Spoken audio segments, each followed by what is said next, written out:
Hey, thanks everyone. We're coming to you from multiple studios today. Normally Barry and Dan are in the Atlanta studio, but Barry's in the Kennesaw location. It's still so important to get together, and we have a lot of information to cover. Man, it is something. So Barry and I are going to go back and forth a bit, and the intent originally of this session was putting together a strong period end, and we're going to do that. We're going to hit it. But we're going to hit a little bit more also. And so that you know, the period end opportunity, every period end, there's this chance to get better and stronger. So often, inventory teams don't take the opportunity to look back, see through great analytics, what in the world just happened, and what do I need to refine to get better. Really, every analyst should get better every period for better results. But boom. First thing we got to do is just talk about what we're seeing out there due to the coronavirus. And if you weren't on the line yet, and some of you were, some of you weren't, Barry and I were talking that the last 2 weeks, and we do a lot of building of analytics and dashboards. The last 2 weeks, we've done more building the last 2 weeks of analytics and dashboards than the last 2 months easily. Just all the requests and all the unique situations going in. So here's what we want to show. You see this chart, this is a depletion graph. Some of you know it, some of you are still learning it, some of you, Steve, have taught it. Here's what we want to remind you of. We throw a line right down the middle of this depletion graph, and we want to remind you that to the right of this line is all about service and all about when to buy. Your safety stock, your lead time, that's about when to buy. The reason we say that is if you're trying to grab hold of cash and squeeze some cash out of the inventory, and right now everybody is, the first place you want to look is to the left of the line, which is about inventory levels and about how much to buy. It doesn't mean you won't touch these, you might. And we'll talk about that. But because these two components, and especially with the service level driving the safety stock, because those components influence the when to buy and service, if you can keep your hands off of those as much as possible, that would be great. Try instead to spin the inventory, try to influence the order cycle part. Try to hit these areas. Your order cycle, your buying multiples, which influence the cycle stock tremendously, and then other things will hit like the line cost, even things like putting a ceiling on that cycle stock. And if you can do here, if you can do this and keep your service levels going, you'll be a hero. Those might sound like simple words, but we see so many companies just start flipping dials and flipping switches, and that's not a good idea. Wouldn't you say, Barry? Absolutely. You have to have a little bit of a strategy going into this. And even though there's a lot of chaos going on, you have to keep a level head when you approach this. No question about it. We talk a lot about, system integrity. Don't lose. Even though you're going for cash, do what you have to do, but don't lose system integrity and start playing games. Make the right moves.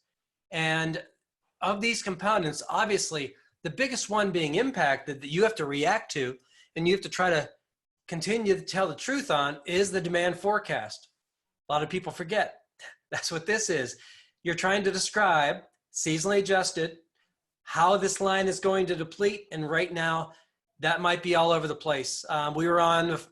We've been on so many calls with so many wholesale and retail companies recently.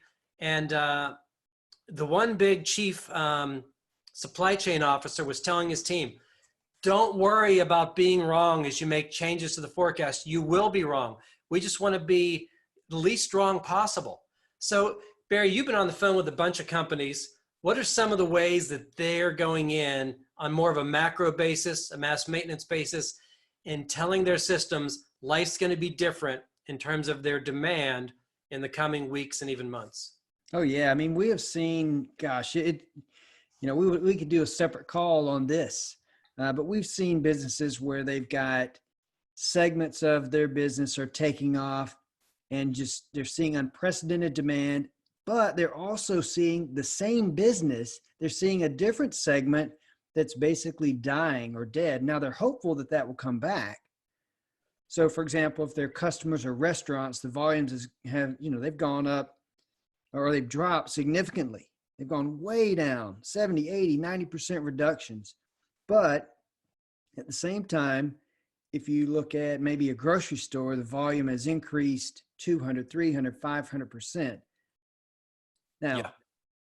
so when you look at the drops, you look at the increases, some have actually gone through and made reductions to profiles. Instead of going in and managing forecasts, they've made reductions to seasonal profiles for 4, 6, 8, 12 weeks, knowing that they're going to be able to adjust those profiles. But once they make one adjustment at a high level across maybe a category of products that have taken a dip in demand, that's going to impact all of the items that are attached to that seasonal profile. So it helps them to manage it a little bit better with all this chaos going on, and having their business segments defined has helped them to be able to move pretty quickly, not only to make these initial changes, but to make adjustments that they know are going to be coming, because like Dan said, they're trying to be as accurate as they can. But what is that Paul said, and Jim and Bob and all the other guys, they said, hey, look, we're trying not to be too wrong, basically. And I may not have the right words there, but in other words, you don't have to be exact. You just have to work on those changes, knowing that you're going to make some changes down the road. Such a good point. And so knowing that, you can be more aggressive. And with them, they had to take some categories down 80%, some down 60, some down 40. I think they put them in like 5 different categories. But then from there, the key is to watch really closely. So you need to have, if you've not already done it, put together reports and dashboards to let you on a daily basis watch this number, your period to date number. And really what you want is a dollar weighted, forecast weighted, period to date aggregate. So in this case, the company Barry was just talking about, 4 different divisions, all doing different things. And then really a lot of categories, but they know that 10 of the categories fall into this one and 12 of them fall into this one. So they're watching those categories closely, and they're watching it every day. So yes, they can go in and see where they stand now, but they can also look at certain categories, click on and off and say, this one was growing pretty quickly, and then it's really started to fall off and die off, which means, everybody, what it means is if you've gone in and if you've knocked on a mass maintenance basis, you've knocked your forecast down 50% and you thought that's probably it, but you realize now, it's more like 70, that's fine. You had done it 50 once, watch what it's doing. And if you realize it's going to be even more, that it's really just kind of dying off, you can go in and drop it even more. But there's no way you can live simply at the micro level. You've got to do this at the macro level, really watch it there also. And as Barry just said, if you need to spend evenings putting your items into categories because you needed to do it all along, do that, and then watch that stuff at those levels and make your mass adjustments when you need to.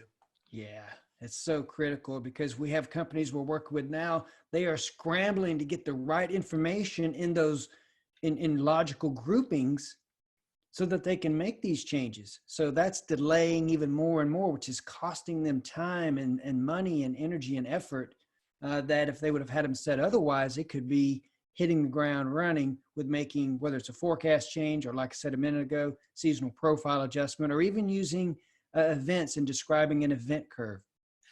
Yeah, great point. And it's never too late. You just said, hey, if you need to, go in and build those category groupings.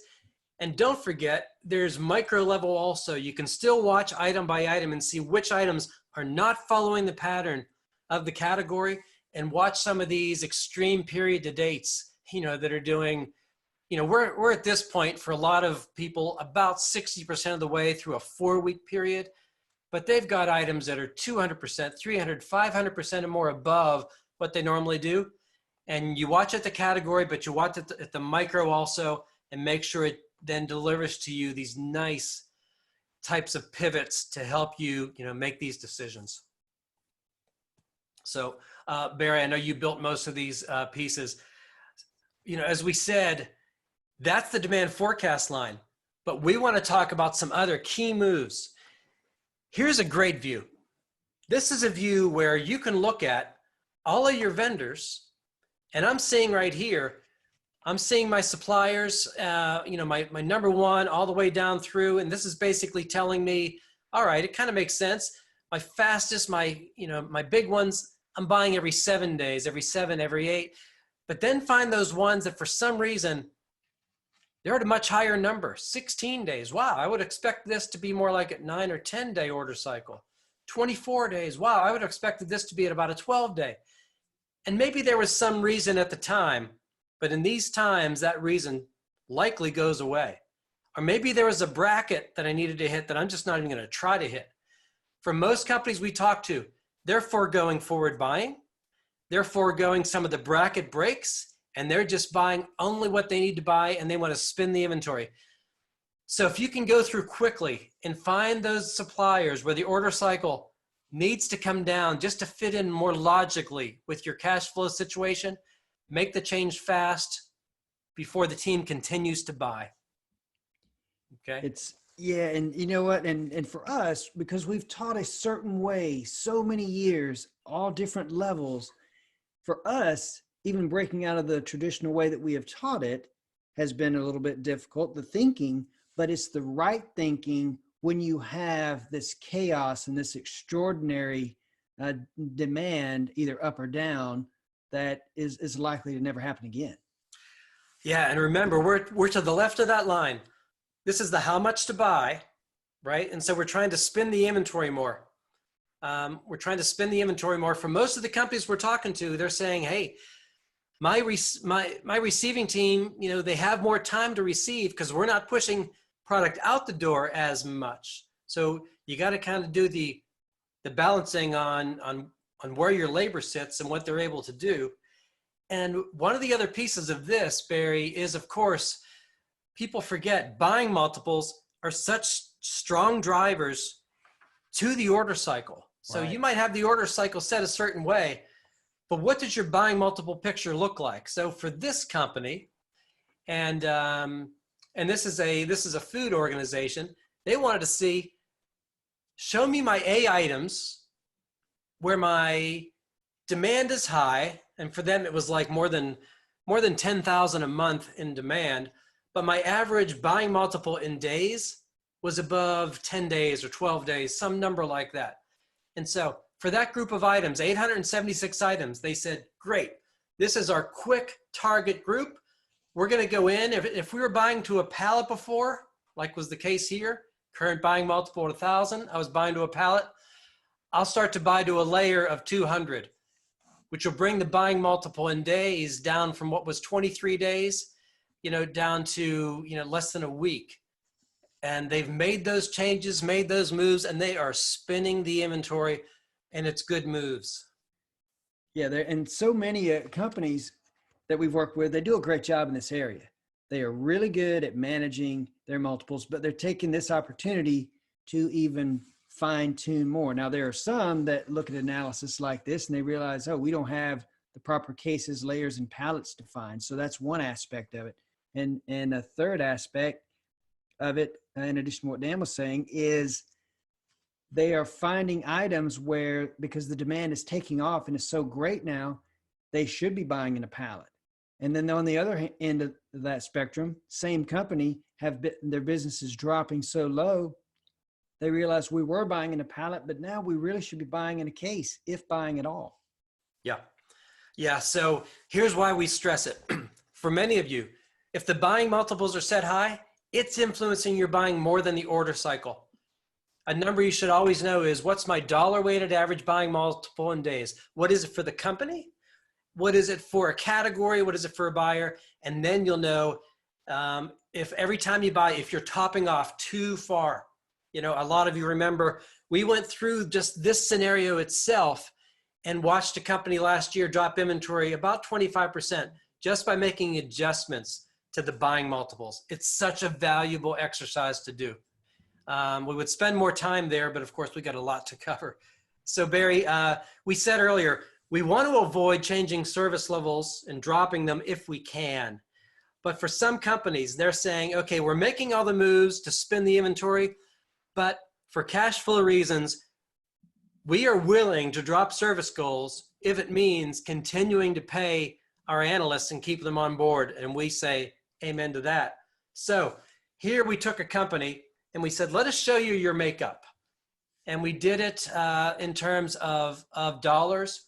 And we said, look, in terms of dollars, even though their service spread is really spread out with units pretty well, in dollars, it looks like this. They've got a bunch of stuff at 99, 98. So we said, well, look, let's layer this by forecast range.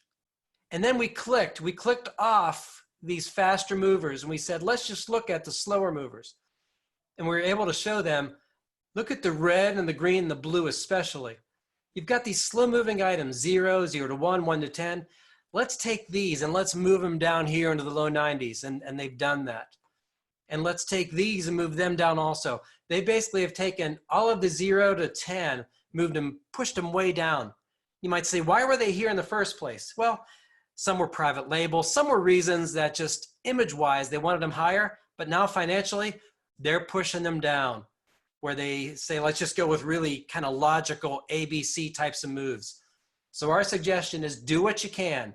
Find similar views to see where your service goals sit and see what can be pushed down without impacting your identity, too much. Yeah. Isn't it interesting how tough times can drive smarter decisions that really could have and should have been taken all along? So many people have called and said, hey, those suggestions you gave us a year ago, we're ready to do that tomorrow. And that's been the case. So some final thoughts here on the heroic moves. First thing you ought to do is see if you can cancel POs. And a lot of companies are just calling suppliers and saying, don't ship. We are going to cancel and reissue. And that's important terminology. It doesn't scare them so much.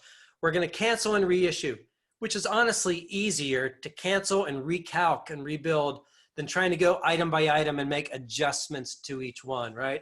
And Barry brought up a good point. Barry's been guiding a bunch of companies to say, maybe they're fighting you about canceling the PO, but change the payment terms. Pay for it a month later. They'll often say yes to that. In addition, we talked a lot about different cycle stock reductions. Hey, if you need to adjust something like your line cost so that you're spending the inventory better, go ahead and do that. Some of you are using, a Blue Ridge already, and you have cycle stock ceilings that you can put in. So it never buys past, let's say, 45 days. Even on the slow movers, those slow movers that would want to economically buy more, in these times, put that ceiling in there. And that's a vendor level field, but it's one you can put in through a mass maintenance. We hate the fact that some companies just can't do forward buys right now, but that's just the case, and some are foregoing that. And then Barry, your thoughts on daily replenishment. What should they be looking for? Yeah, well, number one, when you have to buy to a bracket and have to build to a truckload or do these things, sometimes you're held off from making adjustments there.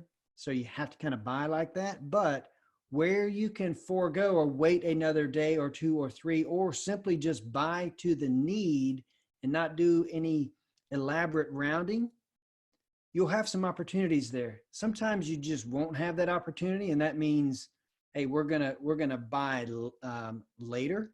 Mm-hmm. But there are often times where you can forego that, work with a supplier to buy to only what you're needing, not rounding up to those unique minimums that you have to adhere to.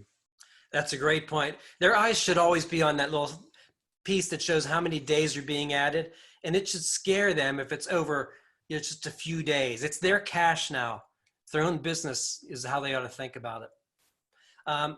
So team, that's some of the stuff, but we could spend a lot more time on there, but we're actually going to get into some of it during the period end as well. So I think it's important that we bring the analogy in of the Formula One.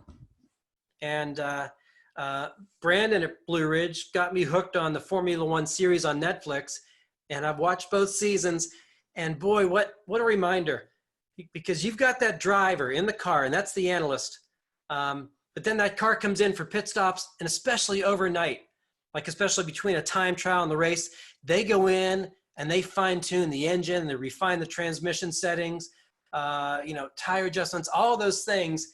And it's what you're either doing to your own lines, when you're not ordering, or maybe a champion is helping do this.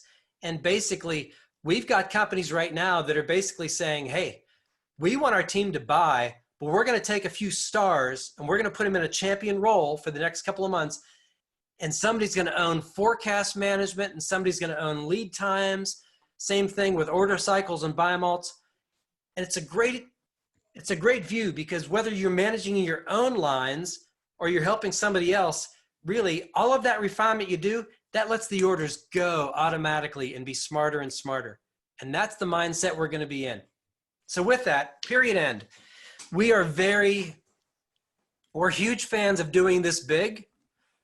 We get very frustrated when we see that analysts and companies really don't do it. So we want to start out and set it up this way. Main thing you need to be great, not just at period end, but at getting better every period, is accountability. In other words, if I'm an analyst at your company and I know that 3 days after period end, I'm going into a meeting like this, and I'm standing up, not just in front of my peers, but I'm standing up in front of my boss, maybe the president of the company, and then a guest or two that are department leaders in other companies, I am going to be ready. I'm going to be ready.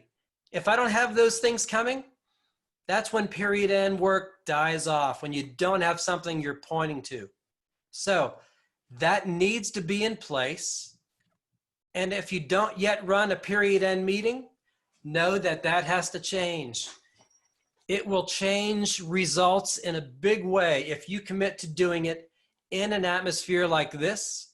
And Barry and I are going to talk through the essentials. Barry believes bagels are essential for every period end meeting. Absolutely, they are. I agree. Kidding me? So Barry, I'll cover the first few. First of all, as an analyst, I want to see the calendar is set for the next several periods. It's set in stone. We're having these meetings, and I even see who the guests are each time. Maybe next time it's head of the warehouse. After that, it's CFO. It's head of sales and so forth. I want to see that set in stone. That puts some pressure on me in a good way. The leader, it's normally the champion that kind of sets the meeting up. The head of the department helps out also and is always there, but they prepare some macro analytics to introduce and to basically show what's going on in the business. I'm the analyst. I step in. I'm a little nervous, but I'm excited also. But I need to be ready, not just with micro analytics, but macro also, so I can say, I know what's happening in my business. And as an analyst, I'm going to also say, based on what I've seen these last 3 days, here's my plan to refine the components. Yeah, you know what? And that's so important, because it all goes back to the components and being able to describe areas of opportunity, or, even areas that you're doing great is something that you want to do every meeting, even when you're on top of your game, but certainly pointing out the areas that you have, some challenges in. But Dan, you know how I love this, the leader and the champion, and doing team coaching and putting those education plans together. This is a great opportunity to set out a plan of spending one-on-one time with someone who's struggling, or spending one-on-one time with someone who's doing it right, and then taking what they're doing and getting that throughout all of the other analysts in the group. And I love being the guest department leader. Yeah, I've loved being the guest at the department leader, but having someone who is maybe totally unrelated to your team, where they come in and they're talking about what their challenges are. Maybe they're talking about how you've been killing them over the last, couple of weeks or months, and they're there to figure out how you guys can work better, together as a team. So taking that bold move and pulling in somebody who is another department is really, really key. This one can seem a little bit intimidating, but inviting the senior level management, C-level guest, who can also maybe kick off the meeting. And then at the same time, that C-level person can describe some of the challenges that the business is facing, and maybe help you understand a little bit more about the impact that you're having. And then you can have them do a number of different things. Like I said, kick off the meeting, or, if you want to have them close the meeting, but it really sets the tone when you have a senior level person coming into these meetings. And Barry and I are very guilty about when we're out there doing this, we'll tell the team ahead of time, earlier in the week, hey, somebody at the C level is coming in. And sometimes they don't know who it is. And sometimes we don't have anybody lined up yet. But we want them to think we do.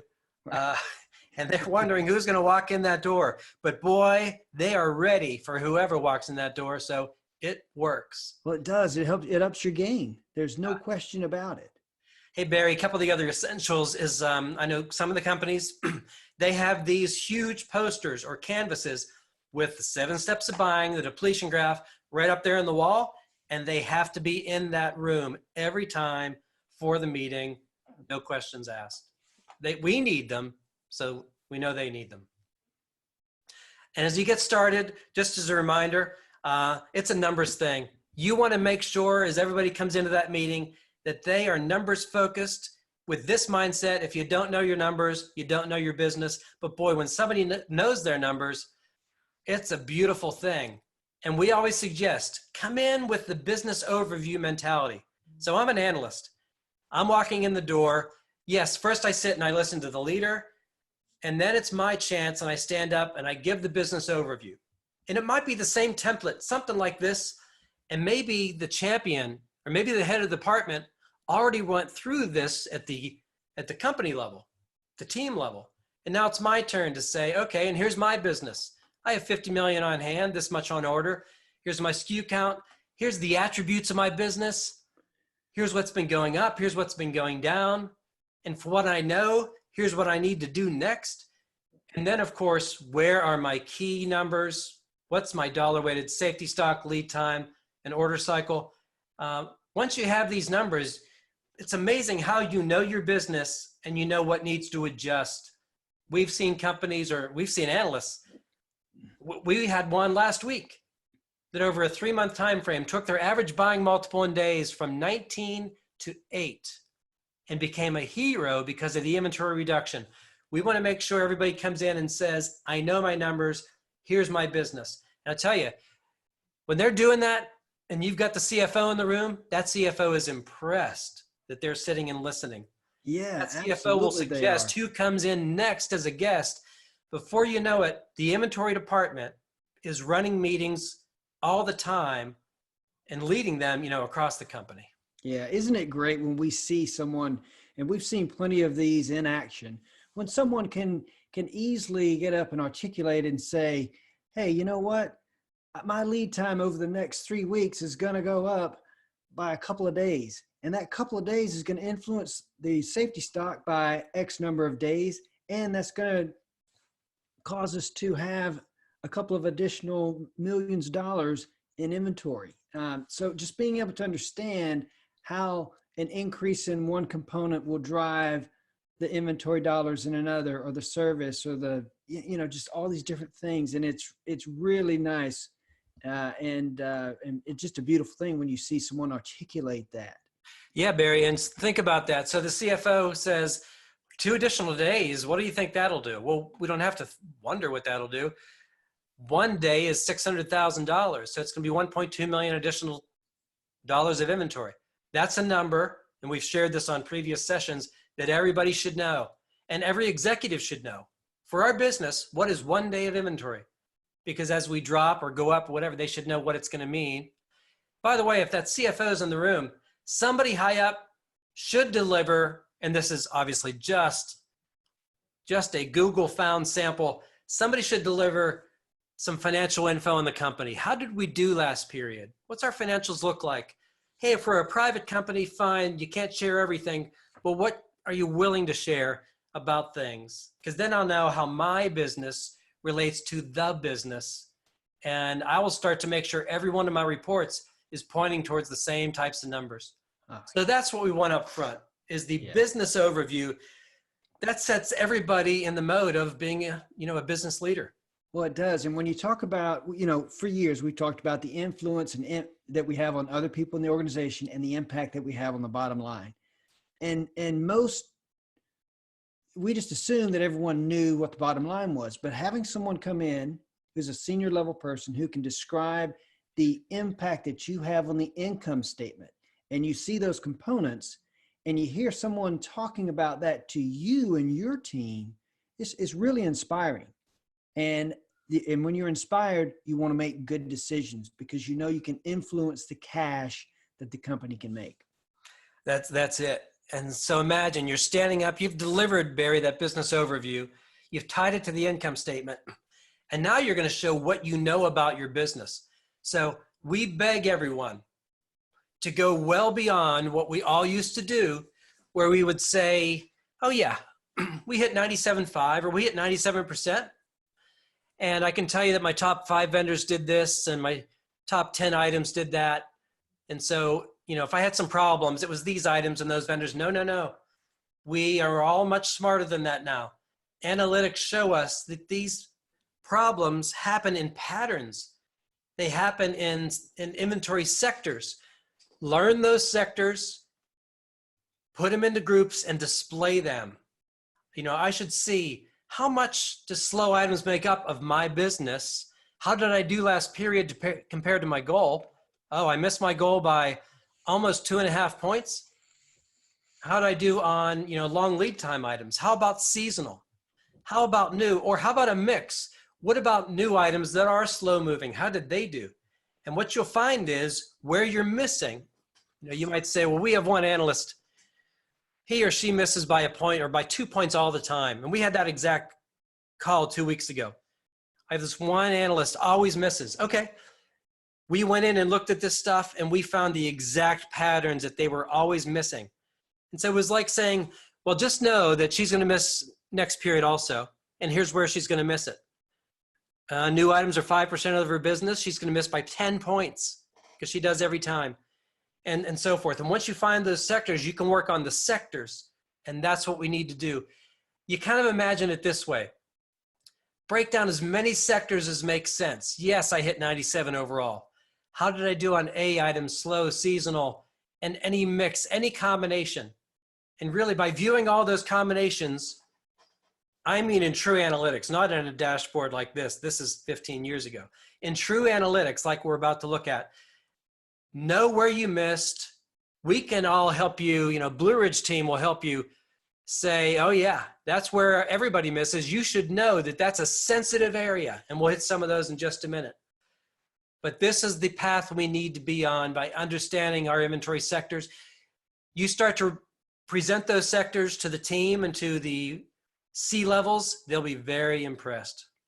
And we're going to hit the detail now. So with that, hey, before we go micro level, let's stay macro level, Barry, and let's say, and this is always out here trying to tell a story. You and I were analysts or buyers way back in the day, and we both walked in every 4 weeks, and we had these things called exceptions. And we could sit and go through 100 or 1,000 exceptions. But if our boss saw us and they said, what happened to the business this period? We probably couldn't have answered them. All we'd know is, I don't know, but I went through a lot of exceptions. Well, were we up? Were we down? Were most of them this way or that way? Well, why not go ahead and look at a picture that says, hey, my trending patterns, my line is in the middle at 0. How many of the atoms are trending this direction? How many of the atoms are trending this direction? Am I leaning? Because that picture very normally looks balanced. We've all seen that. But we see occasionally for analysts at times and for companies, that picture goes another direction. And that's what's happening right now. And we should see this before we dive into any item level exceptions or anything else. Yeah, no question about it. Because, you're right, Dan. When you talk about exceptions, the goal always was, hey, we got to get these things done before we get orders out. And that was a short-sighted goal, in retrospect, but it is a goal. Better picture is understanding your business and knowing, okay, you know what, guys, we had a significant drop in our 1 liter bottle business this past month. So let's watch those very carefully because we had a big drop off in the business. And then you can go into the details and whatever ranges and such that we have here. but you have to be able to see that bigger picture first to really know how to make really good decisions and on the execution side. That's right. So here's what we're going to do next. We're going to go pretty rapid pace. This is going to go fast because we only have so much time and we have, much to go through. We're going to go through what you should see at the end of every period. And in doing that, we grabbed examples, and these are common examples of where people missed, and most of them never knew it. So we're going to go through again, somewhat rapid paced. We're starting with demand forecast. Hey, you have different ranges. Let's look at them. Do you guys know today when you miss, are there certain areas? Are there certain ranges of forecasts where you tend to miss more than others? We'll tell you for a lot of people, they don't have their slow movers nailed down that well. Especially, by the way, companies not using an advanced replenishment system. They just don't have the safety stock they need on slow movers, and they miss. Look in this case, Barry. This did not take long to find this example. Missing by 7 points off of the goal.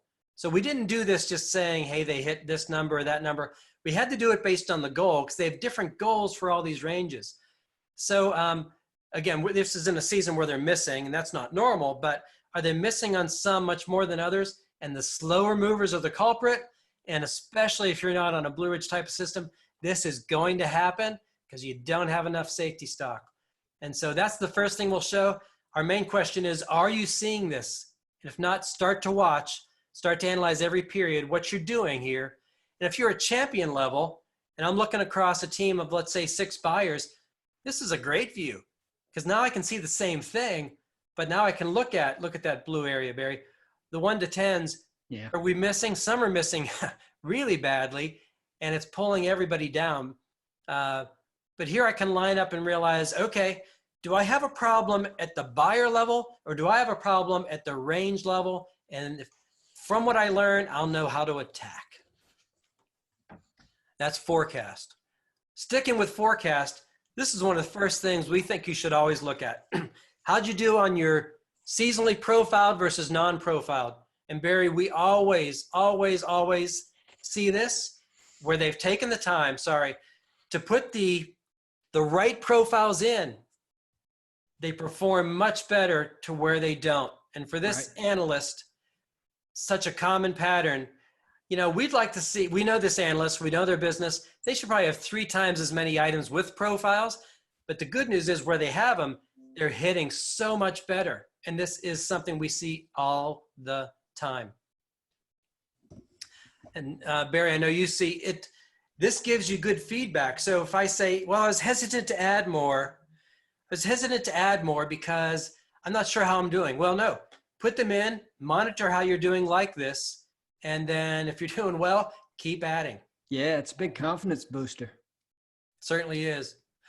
Same thing, manual forecasts. Not sure why it is. Where we make manual changes, we tend to miss a lot. Now, the scary thing for me is 19% of my inventory has manual forecasts. And by the way, we do this based on last 90 days instead of it just being like, forever in the past. And on the average over the last few years, we probably see a green area that's about 10, 12% manual forecast the last 90 days. Yeah. So we have an extreme situation here at about 20, but boy, they're missing 3 times as much. Yeah, and that's not something we like to see. I know. And historically it's driven by emotion. It's not driven by fact and knowledge. It's gut feel and emotion. And that gets you in trouble every time. It is. And we know the story here, and this champion can watch and say, oh, it's not across the board. It is mainly buyer 1, right. But I need to have buyer 1 sit with these others who have just a much more logical amount, with manual forecasts. And this is what shows that some are getting it and some aren't. I think a lot of us, when we're new on a new system, we tend to have an itchy trigger finger and we change too much. And once you see how that's doing, you get feedback and you tend to hold off. And I'm glad of that. Yeah. So with that, I said we're flying through some stuff. New items, so important to always watch new items. In this case, maybe it's 4% of the business or so. Disappointed to see we're missing on new items more than twice what we miss on the others. And We're not going to go through it now. We've spent time on other sessions. Once again, you should spend 3 times as much time on new items as others, at least, that 3x. And you should have separate dashboards that show you just what's going on. And Barry, I know you're big on in-period dashboards especially. They're important for everything, but really important on new items. Yeah, absolutely. So watch this one. And again, we're showing you areas where people miss very commonly. And this is one of them. Okay, lead times. This may seem surprising, shocking, but we look at this all the time. And I can tell you, we always look at the short lead time suppliers. People often think, oh, I can get this stuff quickly. So it's a short lead time. I know I'll be fine. And we say, are you sure you're fine? And then we show them numbers and we show them you're missing more on your short lead times than any other. Again, first analyst we looked at, boom, we found this, we grabbed the picture. It's very common and they're often shocked. They forget about the fact that the short lead times are sensitive to weekends and things. Plus you have to compare that with the lead time deviation setting that's out there. So that's something we want you guys to watch. See if you're missing. See if some of your analysts are missing. Same thing on the lead time deviation. I'll just tell you quickly, 10 to 20% is often just not enough. And whether your settings are putting manual or if they're updating automatically, check them out and see if you're not missing more on these short deviation lead time items, because we see people miss there very often as well. Okay. Now, this often ties in with order cycles. You get a combination of short order cycle, short lead time. We see people miss a bunch, but we're just going to say, even though it doesn't, even though it's not lead time based, this is one of the first things we look at. We find that people miss for some of the same reasons. They say, oh, we buy this often. We buy it every week. Because we buy it every week, we'll always be in stock. It's actually the opposite. If you're buying every week, you have 52 chances to run out. So we see people miss very often on their short order cycle lines. If your order cycle is short, your lead time probably has to be longer. And we've done this on previous sessions. If you have a fixed cycle and you can only buy on Wednesday, you forget that sometimes it's trying to buy Monday and it can't. More reason that your lead time might be longer than the setting you have in there. So on those combinations, get in there and get them adjusted. First, just make sure you see what's happening. See if you are missing. Okay. And we've gotten to this point where we knew adding the Corona piece was going to have our timing a bit perplexed here. So if you have questions, send them in the chat box. What we're going to do, we're going to take the next 5-6 minutes and we're going to summarize quickly these areas. So because period end is so important, coaches, if you're a leader, if you're a champion, as people are talking through the numbers we just went through, have this poster on the wall and keep going back and saying, oh, see, they just talked about order cycles and the short ones, and show what it means in a picture. Use the chance to coach. Put some goals in place. If you forget, we always mention, put an overstock goal in place. If you put in an overstock goal of not more than 10%, people will have something to shoot for and they'll go for it. They'll watch every couple of days. Hey, I'm lowering my inventory. Have I hit it? Have I hit it? And this is a great goal to go for because it's even for everybody. It's overstock based on percentage, but you need, of course, to be using a good system that knows what overstock truly is. And if you want to know what overstock truly is while you're coaching, let people know where it comes from. You know, Barry, we talked buying multiple days. High buying multiple days can make us buy, whoa, way up here. We can overshoot the order up 2 level and top it off. And even though that wouldn't be true overstock because the system knows that, boy, it's not good. So make sure we always see in a picture what we're doing in these scenarios.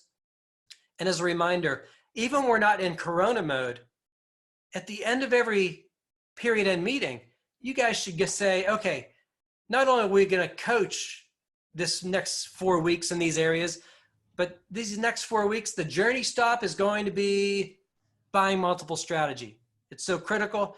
Tell them what the next stop is and focus on this. Give them a good dashboard. Now, right now you're just in survival mode. You might be hitting a bunch of areas. But when you get back to normal mode, still have some area be the next journey stop for that week, or I'm sorry, that 4-week period. Just a quick reminder, Barry hit you hard with the idea. Invite people in. Tell those leaders, hey, CFO, you're going to share. Head of the warehouse, you're going to share your area. And then, you know, which one you pick, you might say, okay, who's coming next time? And somebody might say, I think we need to strengthen our alignment with the sales leader. Let's bring them in. Get everybody involved with picking that right person. And the final thing we'll say is this. Take the opportunity to educate them on a factoid. Do it at the period end meeting and then send it out to the company in an email and show them something really enlightening like this. Hey, here is our world and our auto parts company. We only have a handful of items that fluctuate 10% or less, but those are great items. But we have 12,000 items that fluctuate 90% or more, and those are tough, erratic items, and they're expensive. Show what that expense means. Start a Did You Know series and do maybe one a week, even one every 4 weeks. Give them a factoid, put it in something nice like this, educate, and we will guarantee you guys will become the center of the company. And finally, you know, pull a chart up like this every period and say, are we getting stronger as a department? Champion's getting stronger, development's getting stronger. Give yourself grades and determine what's needed next to take each person to the next level, level 2 to level 3. And you might not realize it. These period end meetings, they'll get stronger and smarter and stronger and smarter every time, and they'll be going up this scale. That was the 3-minute version of that one, everybody. So Barry, I don't know what you're doing May 21st, but I'm going to be right back here talking about creating a 12-month game plan, taking some of the stuff we just talked about, but really putting a smart plan together as business owners.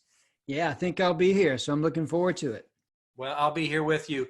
Whether you're here beside me or still a few miles away, Right. I'm looking forward to it. Andrea, thanks for pulling this together. Everybody know that this recording will be available in about a day. And we know you have a lot going on. We're thinking about you guys. Hope your businesses are strong and hope we can do anything to help out. Thanks, guys. Thanks, Yeah, everyone, thanks, Andrew. for joining. Thanks all. Thanks, everyone. Appreciate you tuning in. Bye-bye.